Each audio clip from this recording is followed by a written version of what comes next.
Korang nak tak generate gambar AI yang macam ni? Mesti korang nampak ramai orang pernah post gambar AI yang macam ni kan? So sekarang ni dekat skrin korang adalah original source, and then sekarang ni pula adalah prompt yang aku gunakan untuk hasilkan gambar yang ni lah yang aku tunjuk tadi tu.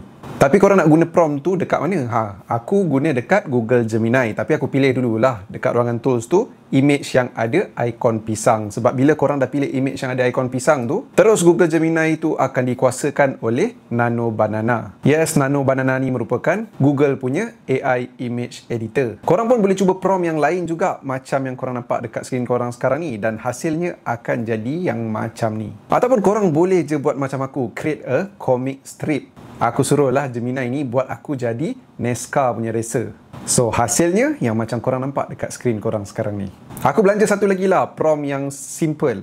Aku suruh Gemini buat aku jadi karakter dalam Squid Game, dan hasilnya kau tengok, siap bertopeng lagi. Mesti Gemini rasa macam muka aku ni terlalu Korean look sampai kena tutup dengan topeng.